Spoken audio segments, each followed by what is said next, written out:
What's going on, everybody? Welcome to the Level With You show. My name is Wiley Olmsted, and this week I am joined by the Sub-Zero hero himself, Kenny Castro. What's up, everybody? How's it going? The not-so-Phantom producer here to talk about Phantom producer things this week. We got Tyler Hadley. I'm a phantom thief. He's a Phantom thief now. He's got thief. back doing thiefy things. And we've got Anthony Duart, who's having internet problems, but is currently here and present. Beep bop, beep bop. And speaking of which, Anthony's been putting up lots of Let's Plays of Persona 5 Strikers. You can check that out on the channel. I think he's 3, 4, 5 episodes deep now, so definitely some stuff to uncover there. Tyler's got his Phantom Thief mask on, feeling festive. And so yeah, that's pretty much mostly what's been up on the channel this most past week. Of course, we got Kenny's Yakuza 0 stuff. You can watch the whole entire playthrough. That's still up for y'all to check out. As well as my top 10 games of the year. If you haven't seen that one already, it's a banger. So guys, it's been a real windy couple of days. Windy as hell. It was scary last night. It was. It sounded very spooky. Yeah, the wind was surely whistling hardcore. Any damage in your neighborhoods? My neighbor lost some shingles off of his roof, and they blew into my driveway. I think my car got a little scratched by. Did you keep them? Did I keep the shingles? Yeah, they're yours now. On your property. No, I gave them back to him. Well, that's not too bad. Mine was quite a bit worse. I've got lots of trees down on my street, several phone lines affected. I thought the power would be out for significantly longer than it was. I don't know when exactly it went out in the night, but it was not back up until about 3 p.m. I was expecting it, yeah, like I said, to be longer just based on the damage. So props to the Eversource folks for getting it done quick because it was pretty serious. Got most of the day off because of it. I actually couldn't even leave my house because the road was closed due to an obstruction from one of the telephone poles. So spent the morning reading some Stephen King, eating dry Pop-Tarts, and hell yeah, could have been worse. That's for sure. Well, anyway, even though we were dealing with this, tough last couple days with the wind, spring is around the corner, despite it only being, 15, 20 degrees today. It was very it's fucking bad. It's back to a skating rink in my backyard, which is kind of fun, but I'm wondering what you guys are most looking forward to about the weather warming, what you're going to be able to do in just a few short weeks. Man, so many things. I was telling Anthony earlier that I'm getting to a point again where I'm starting to get a little bit of cabin fever.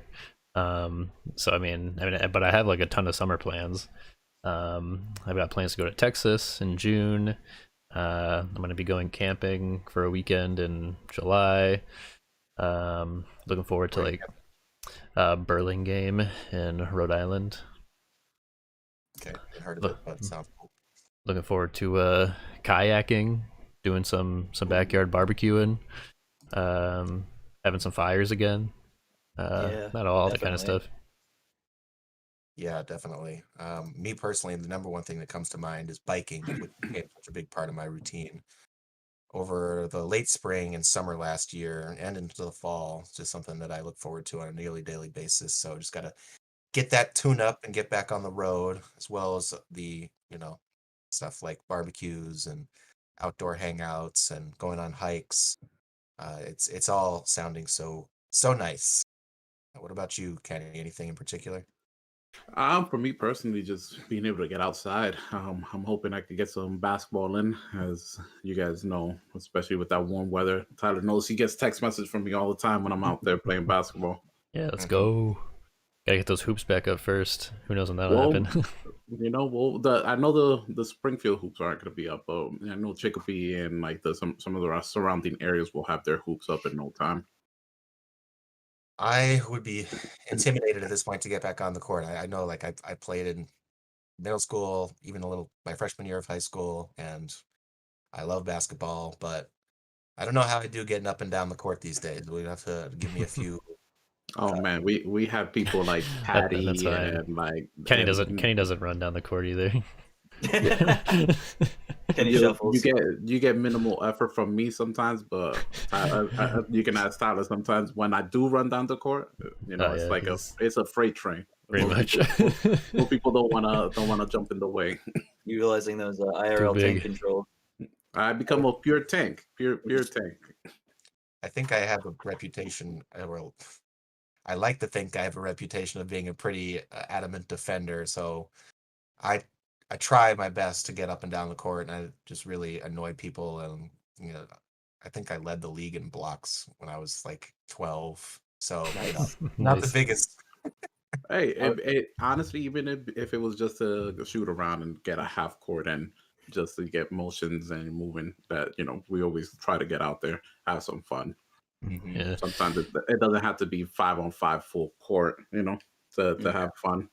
I Yeah. definitely spent more of my childhood playing 21 than anything with Yeah, friends. same. Yeah, Um, 21 definitely gets intense. Tyler knows. Yep, mhm. that's for sure. So when you play 21, when you take your final shot, what do you go back to if you miss it? So all depends. I'm accustomed to the first time when you miss it, you go back down to 11. 11. See, Yeah. for me in New York, it was always 13, and then I 11. I started seeing in Ohio a little bit, and I hmm don't think I've really played it around here. So I actually in New York, I played it in a sense where you went down to 13, and then after if you went back up again and you missed again, you went down to 2.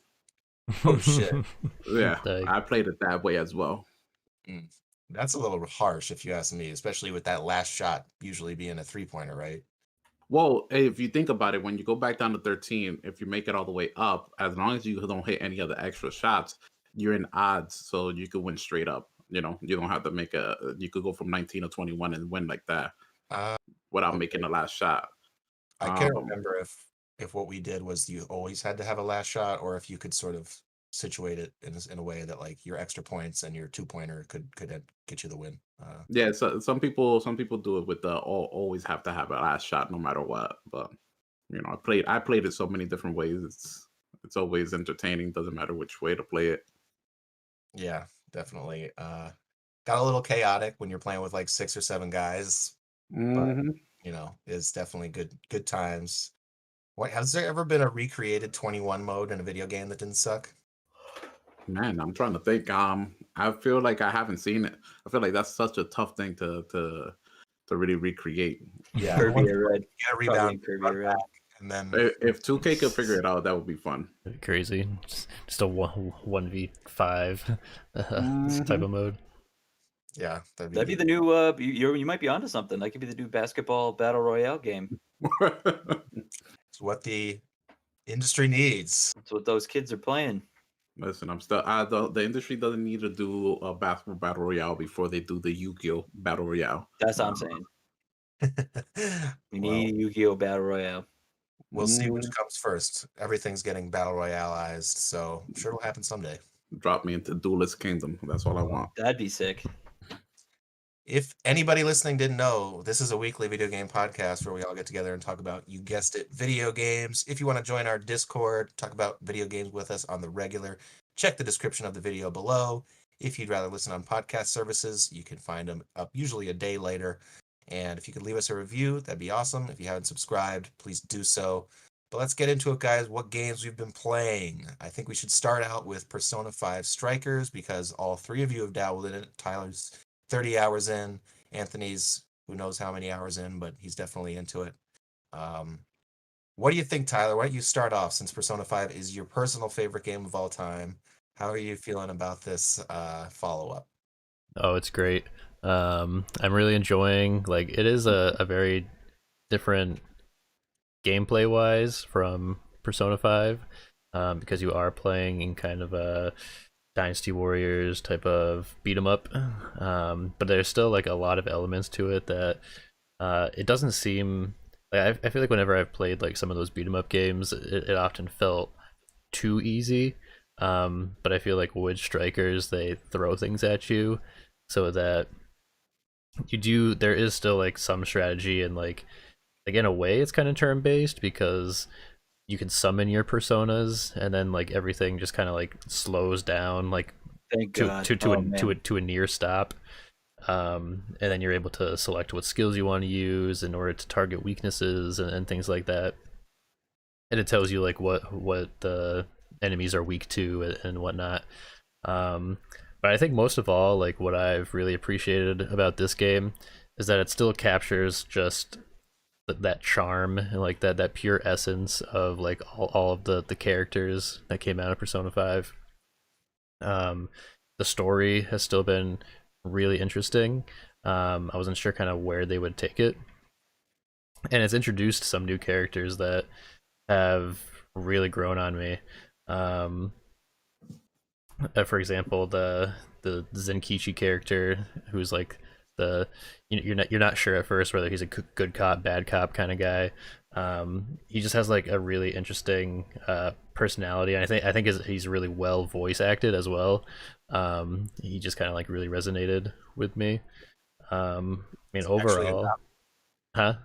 Is he actually a cop? Yeah, he's a cop. Okay, gotcha.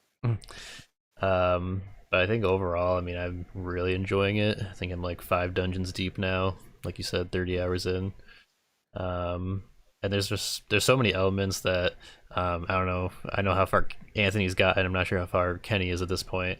Um, but even after the first dungeon, they still are introducing like some few new mechanics and things that you can do. Um, so it took away kind of the day to day going about your business and things like that, and instead it kind of replaced it with you can leave a dungeon at any time you want without progressing the days forward. When you leave a dungeon, you recover all of your HP and SP. SP is a huge thing in this game, like SP management, because in order to like get through a dungeon efficiently, you really have to like target the enemy's weaknesses, which uses up SP. Especially early game when you don't have a whole lot of like SP recovery items, you find yourself kind of Like go none in the yeah. beginning. You find yourself going like in and out of dungeons a lot in order to recover your SP. Um, and then there like with each city that you go to, there's like shops and like certain other things that you can do and whatnot. And then later on, you start to get like some other quests and objectives that you can do. So does it still have that same flair when you're bopping around from, the subways to the shops and making coffee and just having that great sort of jazzy soundtrack that seems to always fit the right mood? Yeah, I mean, there's not as much of that in this one. The way that this one plays out is you start off in Shibuya at LeBlanc, um, and then you can go to like there's like 3 different areas that you can go to. You can go to like that main strip where like the arcade and the Big Bang Burger is and everything, and that's where you can like buy a bunch of things. Once you complete the first dungeon, then you kind of go on a road trip across the country, and you're visiting other cities. And so That's those, cool. yeah, so those open up like other areas to explore. And like So whole it's new like a ones summer too. vacation type of vibe, right? Yeah, exactly. It takes place in the summer after Persona 5 ends, and yeah, it's just a big road trip and Phantom Thieves. You get locked up in the jail again. You're a prisoner of fate, and uh, you gotta do what you gotta do. Okay, so you're thinking that it's a worthy follow-up? Is you're happy with it? Oh yeah, I'm happy with it. Cool. What's Kenny, everyone else think? Yeah, it's a good game. I like anime. No, it's good. It's like I was talking to Tyler before the show about it. It's like Persona 5 Lite. It's it definitely feels like a sequel, but it feels like a sequel with a on a platform made a little more accessible. Whereas you definitely need to know the story of Persona 5 because it picks up pretty much right after, like Tyler said, the true ending happens, and then you kind of come back. You're meeting up with everybody. Is how the game starts. It's like, oh, we're all gonna get back together, and it's a big reunion, and then stuff happens. I haven't seen you in a week. Yeah, that's pretty much it. He's like, I know it's only been a couple of months, but it feels like it's been forever. Um, Neat. And so, Kenny, you're still pretty early on, or you Yeah, have I'm still early on. Actually, I played a little more. Almost done with the first palace, but the Outriders demo kind of snuck up on me, and I focused all my energy on that because that was a demo I wanted to really check out prior to the game really coming out, and so I could decide whether or not I was going to pre-order and invest the $60 into that. What's the verdict? Okay, so why don't we transition? We're done with our Persona 5 strikers. Oh, it's so Ken- good. I could talk about it Okay. all day. Kenny's I been playing. just want to play it, record it, but I'm recording the podcast with you guys instead. Kenny's been playing Outriders, which has a free demo out now. It's published by Square Enix. It is a third-person shooter, very much in the vein of The Division, is what came to my mind first off when I spent a little bit of time with it. Before I give my brief impressions, you put some good time into it, so I want to hear where you're at. You're playing on the Series X. Yes. What are you thinking? I'm actually very intrigued with the game. It's developed by People Can Fly, the same people that did Gears of War Judgment. If anybody remembers that entry into the Gears of War franchise. So they're not any noobs when it comes to cover third person shooting, you know. Mm-hmm. And right away when I started playing this game, I felt as though I could feel some fluidity to the bouncing around, getting into cover, some dodge rolling, and because when it comes to a third person shooter, you want that to feel fluid, right?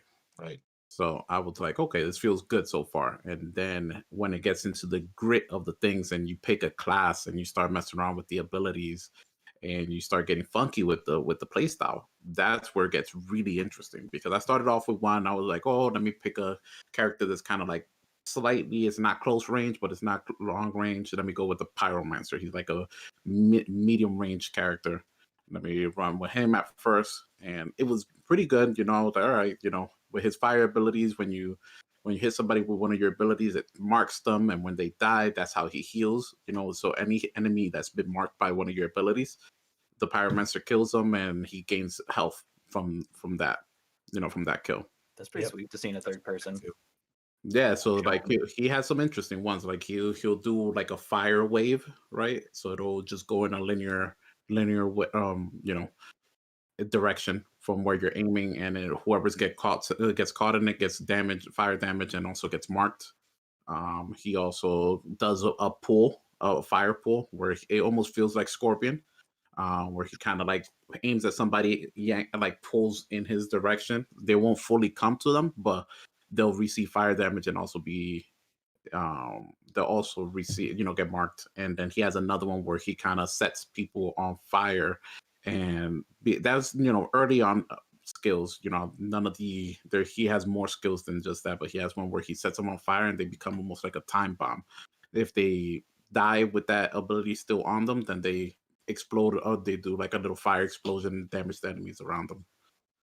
Okay. So Pyromancer, pretty fun at first, and I was like, okay, I wasn't fully sold on the game yet as playing through the Pyromancer. It was when I switched and I tried a different class. I created another character, tried out the Trickster, and this is where I had fun. This is where I felt like I was like, okay, Trickster. If we were all of us playing, I could see the Trickster being the character Tyler plays. Because he's a tricky one. What happened? It's because he's a tricky one. Well, it's if you want to say it like that, right? Because I'm a phantom thief. I'm a trickster. I'm the trickster. I took into account the way he would play some with the melee character with the sword in Risk of Rain 2. Okay. Very up close and personal, getting in and out of his attacks. And the Trickster is very fast. You could play very fast and loose. So it has this spectrum, like this astral blade that the Trickster does, that kind of in just a general direction slashes. They don't have to really be on you, but anybody caught in it like starts kind of decaying their body, and then you could finish them off like that. Also gain your health back, and he does like a nice little melee attack. So it's all about being up close and personal and getting out of situations quick with the Trickster. So I feel as though the Trickster has a nice balance of speed, can get back into cover quickly. I could see somebody rolling around with a Trickster and running with a shotgun as one of their secondary weapons, and just in and out. Oh, close quarters, switch into the shotgun somebody, keep it moving, keep running. Um, Gotcha. and this game is supposed to have the. I didn't try any co-op because I wasn't really playing with anybody, but it has drop in. So somebody could just drop right into the middle of your mission, play with you, and drop right out. It has no effects That's cool. to your story or anything. This looks amazing. I'm watching the footage of it now, and it looks very, very, very sharp, very polished. Yes. And it's not a games as a service, so once it drops, it's all its contents there, so you could finish the game. They're saying that if you just do just straight up story, I think you'll be done with it in 30 hours. If you do all the side missions and everything like that, add another 20 hours to it. Wow, crossplay too with everything. Yep, crossplay with everything. Even the demo was Dang. crossplay. And the other thing is that one of my favorite things that the demo was doing is the world tiers. It reminded me a lot of Diablo, of the difficulty levels in Diablo. So with world tiers, once you get to like the last world tier, it's like it gives every enemy like a plus 10 or plus 15 level difficulty. So they're that much higher than you. You And get better colored gear. by You get 10, some yep. purple stuff instead of green stuff. Exactly, and then you're also equipable slots. Your max equipable level slots are also get increased by 10. Okay. So it does nice things like that. That's cool. Word. Well, Does does demo progress? Do you know, is that going to transfer over to the? All of the demo progress transfers over. That's sick. Dang. Yep, and you could literally play it and create every character and do all the missions and carry off over all 4 different classes over to the main game. Might have to give it a Cool. whirl. Glad you liked it. I'm playing. I still just have the Xbox One X. I only played the first, I think, hour 15 minutes or so. Yep. I have to report that it was not nearly as smooth as you're making it out to be. I thought it was pretty choppy. From a Ooh. frame rate perspective. There was definitely several times in firefights where it would just straight up freeze for 1 to 2 seconds. So Then that turned me off a little bit. On top of that, I thought that the storytelling at first was sort of jarringly, um, just the tone was strange. It was like they just traveled 83 miles or 83 years in space, and then they're getting off the ship like, oh, no big deal. Let's get started. Let's get started on like, colonizing this planet, which we know is perfect. And then there's that mad scientist guy who like all of a sudden just starts demanding that you be killed, and it just seemed very sudden and like I yeah, don't know. the story pacing I could definitely agree with at that beginning with that prologue. It definitely had me thrown for a loop because it felt like there was like 2 different pacings to it. Um, and I was like, okay, what's happening? Like one moment I'm looking at Beacon, and the next moment I'm almost getting killed. Right, and then there's another pretty jarring moment where it's like several months have passed, and that's like when you finally get to choose your character, your class, and I was like, Actually, that's several years. I think he's been so this from that point when you get yeah. unfrozen because you get cryo frozen, because you get altered and all that good stuff. You get unfrozen like God knows how many years after. So you're frozen, and then you're frozen Mhm. again, Yep. and it just I was like, why didn't the demo just start here? Like I didn't really need to see all that exposition with the dialogue options and like, did your family make it out and all that stuff. Didn't care about. Um, I did see potential in it. And I know that you were really digging it, so I've blamed some of it on the frame rate issues I was having, and Yeah, that definitely sucks to hear. I wish they would have dropped something more polished for last gen consoles, especially if it's going to release on everything. yeah.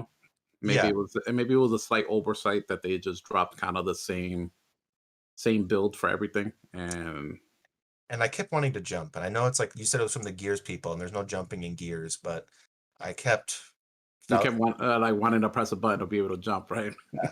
So I know that that's just not the game's MO, I guess, but I give it another shot. I just had to give my side of it, even though it's pretty brief compared to it seems like you've put in several hours. Yeah, I could see that. And I could see this being a game that'll run a lot more smoother on PC and the next gen consoles. Hmm. Um, yeah, because definitely at times it could feel like there's a lot happening on screen. So I could see where frame rates can drop and some freezes can happen. Because It's there is really moments where access, like there's like explosions happening, your abilities are popping. Um, and I can only imagine how much more chaotic it could get on screen once you get two more party members just popping abilities all around you and true. fighting enemies.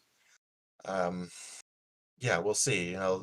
I wonder if it's has a chance at success. There's a lot of games like this these days, and a lot of them get buried. So hopefully they can get some good feedback. I think it was smart of them to release this demo, even though the reactions have been pretty mixed. Get them some feedback. It's interesting that they're calling it a demo and not calling it an alpha or a beta. Like what it must be a strange PR discussion behind the scenes. Like, just call it a Right. demo. What do we call it? Yeah. Okay, so moving on, I wrapped up Bowser's Fury, rolled credits on that bad boy. I think I was 27 shines in last week. Don't ask me how I remembered that, but I finished it at 50. There's a total of 100 on the map. And after you finish the last boss, there's a fun little ending, and you go back to the island, and all the shines are just on your map. You can fast travel now, so they really just want you to bang it out. Nice. I will say, I don't think that the game was as good as I was feeling last week. I think that it's a little samey in terms of its objectives. Like there's several times where the goal is just find the bunny with the shine, chase him around. Then there's several get all the blue coins really quickly. Then there's several find the five things on this map. And it gets a little repetitive. Um, it doesn't have the platforming challenges that you get in the base 3D world or in all the dozens and dozens of little pipes you would go down in Odyssey. So overall, I think that it was fine. Like if I was scoring it, it'd probably be around a 7. Like, and it's not the main reason to buy this game. Like 3D World stands out to me now more so than it did when it was on the Wii U.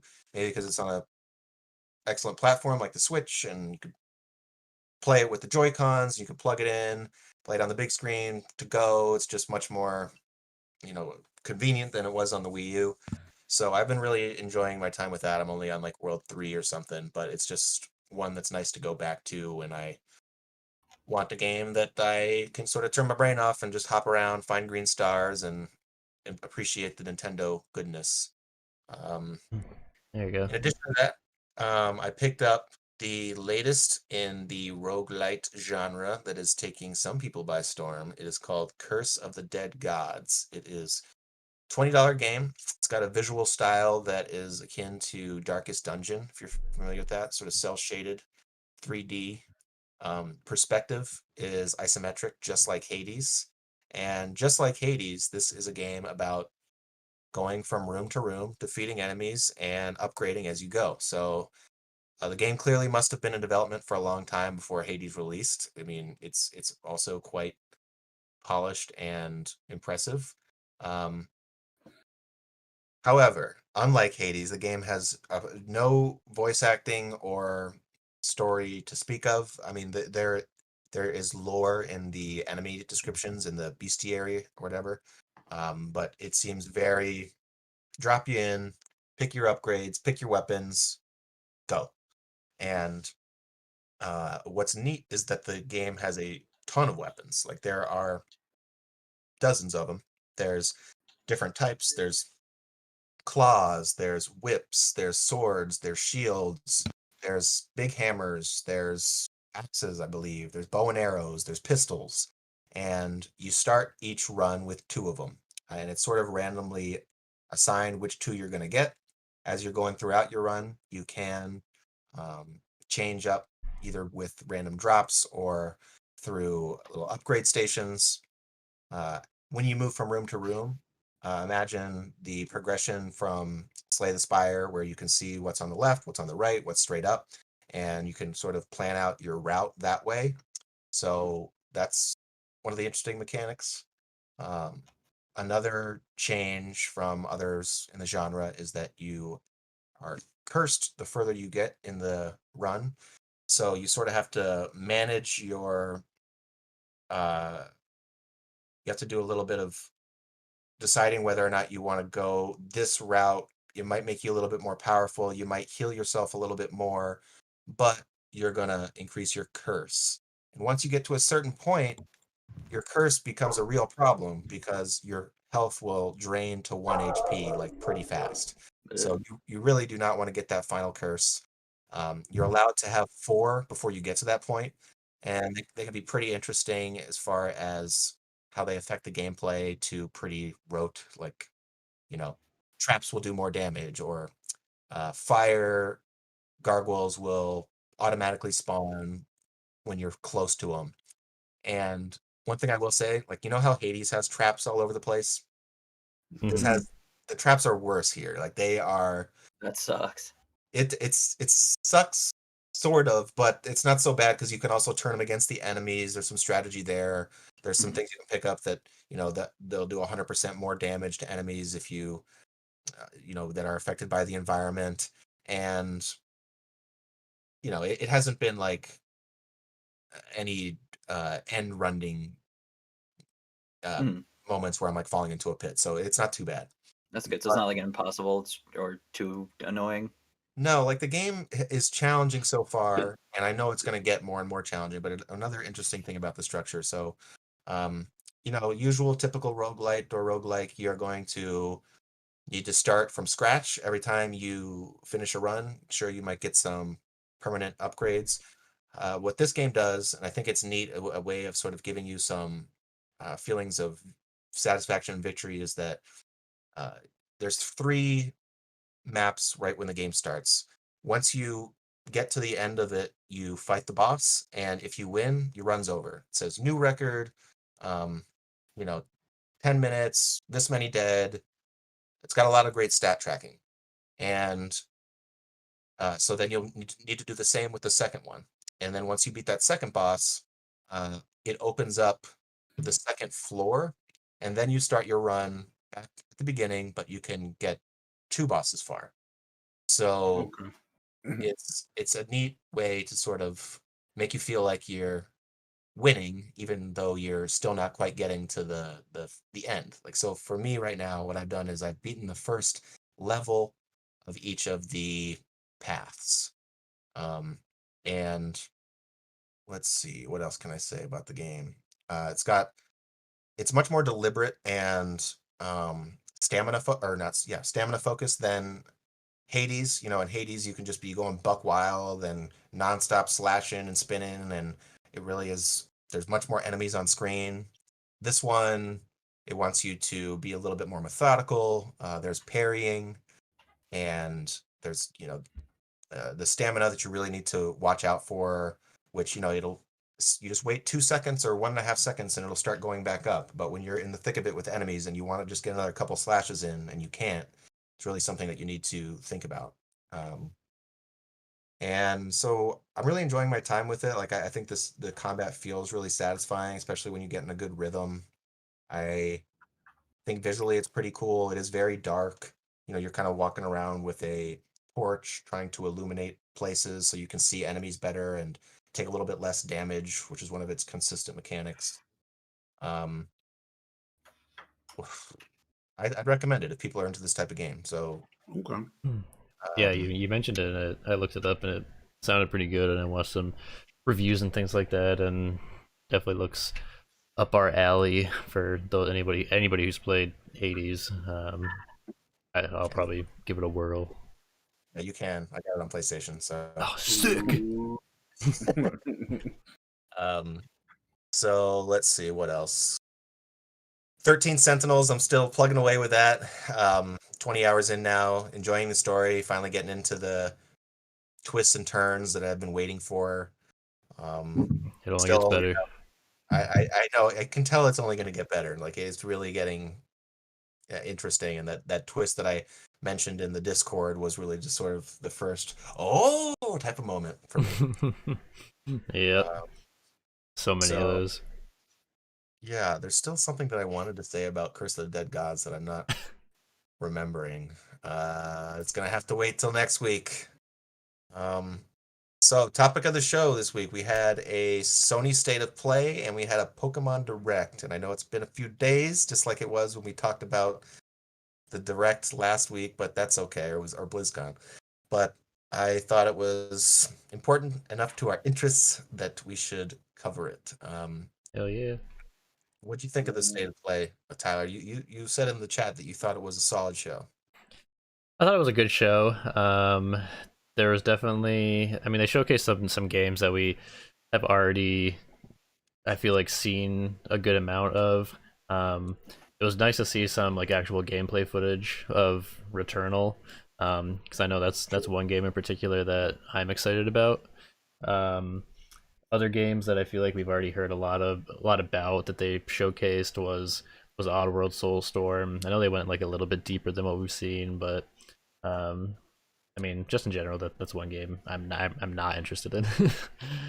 But it's free. It's free on PlayStation Plus. Oh, it's going to be. Yeah, which I thought was Um, very cool. So you That's got to pretty at cool. least give it a whirl. And then like Deathloop, I feel like that's been like advertised to death at this point. It Yep. has. Hmm. Yeah, so I think that, people were going in as they always do, hoping for that Elden Ring, hoping for that Bloodborne 2, hoping for that Horizon release date, and we didn't get any of that big megaton type stuff. But I think looking back, lowering my expectations a little bit, thought it was pretty good. Like as far as a February out of the blue state of play, it was a nice update on a few things. Um, Penny, was there anything that stood out to you, or did you think it was lackluster? No, I think it was good. You know, like you guys said, it was a lot of stuff that we already seen. It was good to just see some additional footage to some of these games, but it's Sony. It's a bunch of good games that we're already expecting. So, you know, What do we think about the sort of format of the state of play and just, like it's sort of very I don't know. They don't feel as authentic to me as the Nintendo Directs. I really like that I don't know, they seem so sincere in the Directs, and in the state of play, they just sort of feels a little phoned in to me. Yeah, it's like a knockoff. They're trying to be a Nintendo Direct, but they didn't want to put in as much effort. Like just the narration, and I do like that they give like some of them were better than others. Like when we heard from one of the devs at the Hyperlight Drifter developer, I'm forgetting their name right now, but their follow up to Solar Ash, I mean to Hyperlight Drifter called Solar Ash, looks really cool. That was Hmm. one that I revisited and watched a second time.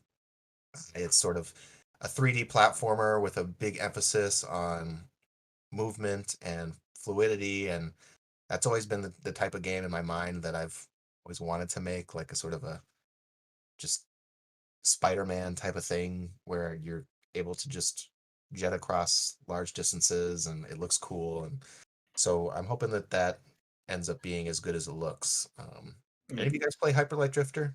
No, I looked at no, it though a couple times. It looks really sweet. I'd like to do that at one point. I always get Hyperlight Drifter and Faster than light. some other game confused. Um, is Hyperlight Drifter the one where it's like mainly like boss battles and Oh no, you're thinking of what was it? Souls? Raise, Oh no, that Fury. Fury. oh, that's No, what I'm that thinking of. Yeah, I don't know why I was getting those confused. God damn, that game was hard. Never beat that level 7 boss. Bullshit. No thanks. You got through it, right, Tyler? Yeah, I finished it. Asshole. You guys are insane. Yeah, that was a great game. Although it had that snarky difficulty choosing option at the beginning. It was like, it's tough but fair. If you want to play the game how it should be played, this is what you pick, bitch. Um, but yeah, no, the Hyperlight Drifter is the top-down neon color palette, sort of minimalist. It's like 16-bit almost. You're the blue guy with a sword. Yeah, more akin to like a really stylish this sounds bad, but like Flash games. I don't know it's hard to describe. Maybe 16-bit is right. It's like modern 16-bit, whatever that means. But I picked up the physical edition because I liked it so much, and still have that.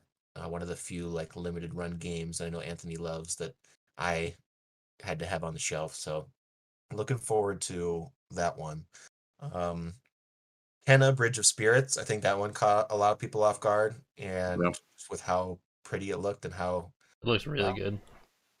yeah, like it's coming. I think in August. If Hmm. that and Tyler put it up on his Fantasy Critic right away, so good on him. I definitely think it's gonna get above the 75 with the way it's looking.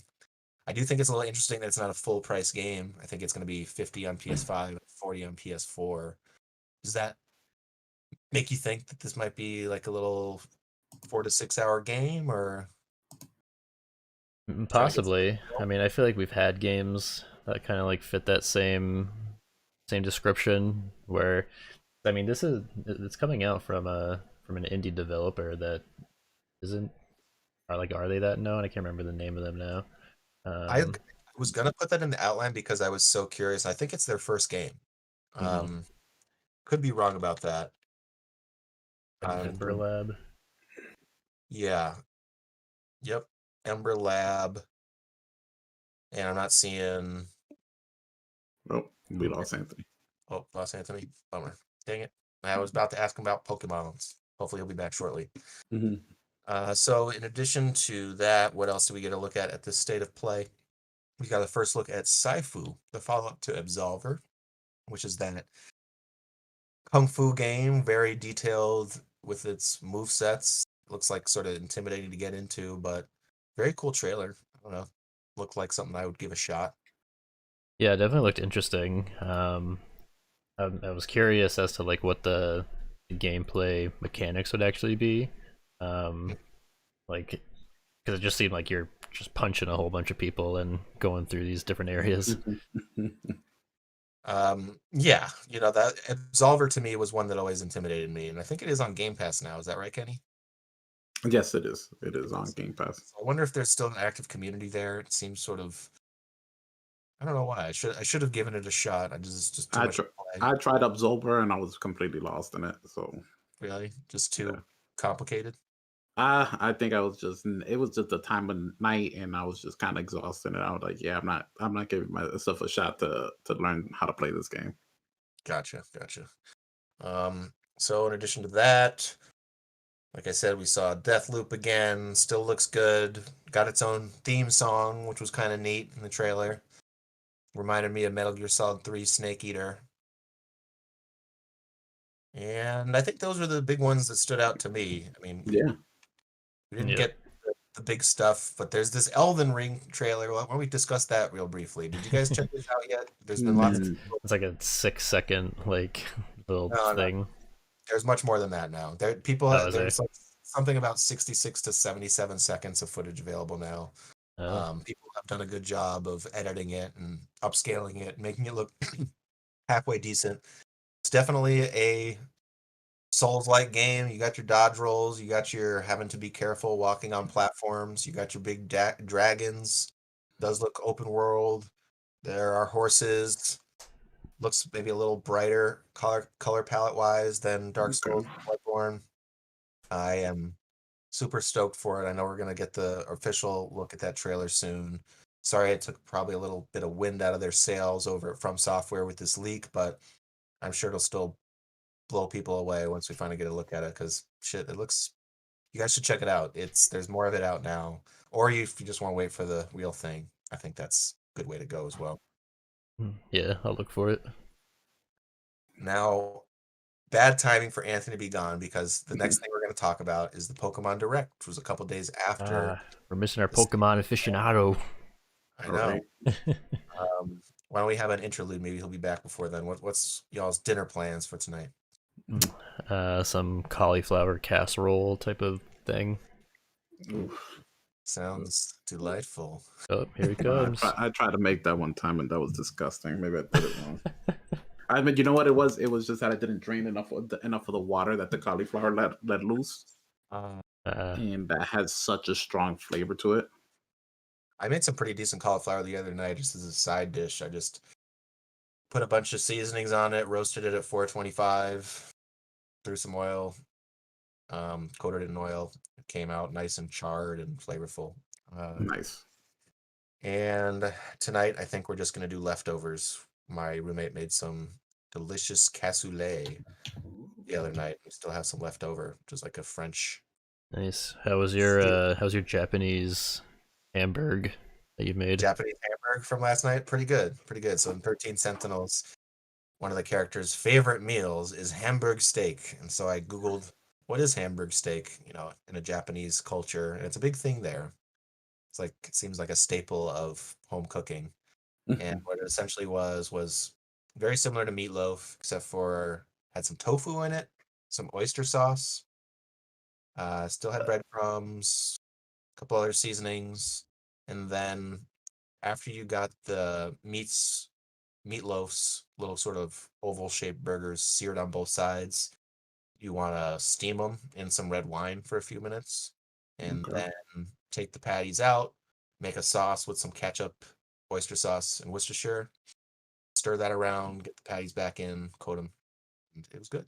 Uh, but Anthony, we were just talking about how unfortunate it was that you cut out when we were about to transition from the Sony State of Play to the Pokemon Direct, which caught a lot of people by surprise. I don't think you're more tuned into that community than I am. Was this just a happy surprise? It was good, yeah. I mean, I totally. I think I caught it a little late. Not. I was sad. I was doing some side work, and it was like I think it had just like finished airing, so I caught the YouTube video for it, which was really cool. But yeah, like I saw in the outline you put it, like it definitely gave me goosebumps to see like when they were announcing, like they went through their whole like it's the 25 or 25th year anniversary. Mm-hmm. So it went through like all of Pokemon's release, all every game kind of going up. There was a cool little way they presented that. Was like, I thought it they was would very say like well the name done. of the what was that? Sorry. Very well done. Like the first five Yeah, minutes of the direct are just a look back starting in 1996 with, red and green, and then you see how it evolves and and it was you like Stadium, Yellow. fans and just the great cuts of conventions from 15 years ago and Mhm. the link tables, Yeah, the animes that it kept going harkening back to. Like, yeah, they're still making episodes, I guess. yeah, exactly. That was funny. I was like, oh, yeah, they're still going. um But it was good. Yeah, I liked. It was neat to see that they're doing not one but two new games coming out. They got their mainline, the Diamond and Pearl remakes. It's like Shining. What was it? Shining Pearl, Brilliant Diamond. Brilliant Is it? Diamond. Yeah. yep.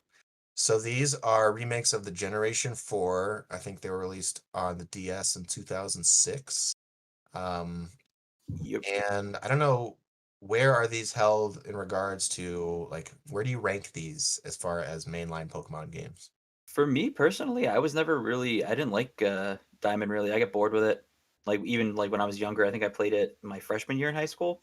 Is when it Yeah. came out when I got it, and I mean, I played the first like I didn't even know the Pokemon game came out because that's kind of like when I first got back into playing Pokemon, as I had just like fallen out after Ruby and Sapphire, and then years went by, and I didn't like think about Pokemon for a bit, and then I think I was at like a BJ's with my mom right after we had moved to Connecticut, and I was in like the electronics aisle, and I looked over and it was like Pokemon Diamond for the DS. I was like, oh my god, is this real? I was like, what the fuck is this? I was like, when did a new Pokemon come out? So And you yeah, never beat it out. These tend to drop. From my understanding, the Diamond and Pearl tend to be in like the middle of the pack, not too mhm, high, not too low. Mm. They don't yeah. really. I never played them. I fell off Well, after Gen 3. I think yeah. that's where it hit a lot of people. Like those games came out when people were like, "Oh, Pokemon's dumb." Like, "Oh, it's for kids." Like when you're at that point in your life, and now you get over that little hump, and you're like, "Yeah, fuck that. Love Yeah, Pokemon." and it really didn't bump back up until black and white. Hmm. That's That's how I where feel. Or at least that Heart Gold, Soul Silver. So yeah. it's interesting that they decided to go this route with these remakes, which, they're certainly look better. It's like a chibi art style. Yeah. It's not quite the level of, it's not they don't look like Sword and Shield, Hmm. but certainly an upgrade. And I think the reason that they are choosing to do this, I suppose, because I guess why not? They've already remade the first 3 gens, so I guess that just makes sense in that sense. Yeah, to switch it up and do something. That's the only thing I could think of is them to do something different rather than have a more polished like Omega Ruby, Alpha Sapphire kind of remake style for the DS because that was still kind of sprite based and I liked how they kind of it was still like chibi like smaller characters, but it was still they had enough detail to make it look nice and polished. Even Let's Go Pikachu and Eevee, I liked the way that they redid those character models, and this still kind of looks a little. For me personally, I'm not like opposed to it, but the way they went about like choosing the style. I mean, I'm sure once it gets closer to release too, it'll be. I'm interested to see how it'll look overall. That is the first time that I actually realized though that they've made Fire Leaf or Fire Red and Leaf Green, Heart Gold and Soul Silver, Ruby Sapphire, right? And Mm-hmm. what was the other one? Or something Omega Ruby Alpha something Sapphire. Sapphire. Yeah, So Omega Ruby Alpha Sapphire, and then these are the Diamond Pro. Yeah, so yeah, they've so it done them makes up. So sense. Yeah, they're it's chronologically the next ones to be remade. So yep. but additionally to that, I think more exciting, which is what they ended or was the final announcement of the show, Pokemon Legends Akiri Arceus. Yeah, Arceus. Pokemon Legends Arceus, which is a prequel to what is it, the Lental region? It's the what the fuck? Is it Sinnoh? Sinnoh, I Sinnoh, think. yeah. It's the Sinnoh, yeah. Sinnoh region. Yep. So it's Lentil is Snap, is what you think of. is that So I what remember that it was like a soup. right, yeah, exactly. Yeah, That's totally what I was thinking when I because heard. I was like, wait, I was like soup. I was like, oh, that's right. We'll talk about Snap after this, but Arceus, Pokemon Legends Arceus, it's like an open world. You're trying to find Pokemon in their natural environments. Mm-hmm. Definitely, hyping it up as the next big thing in the Pokemon evolution. It's really shaking up the, they're doing what people have been clamoring for years now, which is a true Yep. open world exploring the next big thing. So, what did you think of this trailer that we saw, Anthony? Amazing. It's got a lot of promise. It got me really excited. I mean, of course, it's like it's a pre-alpha build. I saw a lot of people freaking out about like the frame rate and how things kind of look a little janky, but it's like it's not coming out till like 2022. So they've True. got a lot of time still to polish that up, but I'm sure they will. I hope so. I mean, I would agree that was something that stuck out to me. It was like, ooh, looks a little rough. The open world looks a little empty. Love the Mhm. concept, Yeah. but it has a lot to prove. But I think it's very cool that it's happening. Yeah. It's Mhm. got a lot of potential. I'm super super excited, but to especially have this kind of like different take on it where it's more so you rather than going and like running in the tall grass going to a random battle, the transition is just almost seamless where it's like, oh shit, there's a Pokemon I want, kind of crouching down, pulling out your Pokeball without even having to like they give you the option without even having to battle it, without even you're like your guy and just throwing a ball and see if you can get it that way. Mm-hmm. No, no. Now, question is how might they incorporate a multiplayer into this type of game? Ooh. Same way as the other Yeah. ones. I think you're still going to be catching Pokemon and Mm-hmm. training them, and it's just sort of a little Probably bit same more. way as the wild area. That's what I was kind of thinking. Yeah, because I feel like that'd probably be the easiest way to do it, depending. But or maybe they would just have their own rooms. Like you could set up like, oh, this is like host a game or whatever. Like have Right. people jump into yours. And so, speaking of the wild area, some of the things they touched on earlier in the direct was current events happening with giant Pikachu raid battles and stuff like that. Is any of that tickling your fancy, or is Oh that? shit! I totally forgot about that. I gotta log on and see. Oh, really? Okay. Yeah. Well, you're welcome for the reminder. Well, thank you. Yeah, I was like, wait, I should probably jump back in and check out the wild area. Yeah. So lots of stuff happening. Pokemon 25th anniversary. It's crazy. Lots of ish. And what else did we get a look at? Oh yeah, new Pokemon Snap. That was something that led off the show. Not quite as exciting as mainline titles to us hardcore gamers, but that was a joke. I thought it looked pretty cute. What did you It think? does. It surprised me. It made me kind of want to buy it. I for a Pokemon game, I'm usually all about it, but like I was just like, I like original Snap a lot. It's got a lot of nostalgia, but it's one of those games you can sit down and beat in like one sitting. Exactly. Yeah. I think it's neat that you're trying to like catch them doing unique behaviors. The fact that you can edit the video or edit the photos pretty in depth and share them on your social medias. Yeah, I virtual think it's Pokemon social media. yeah, I thought that overall, is this one that I'm day one going to rush out and buy? No. Is it one that I might buy my wife as a present and then play myself? Maybe. Hell yeah, that's the Hey. one. Do that one. Smart. Um, Hey babe, I it- got you a gift.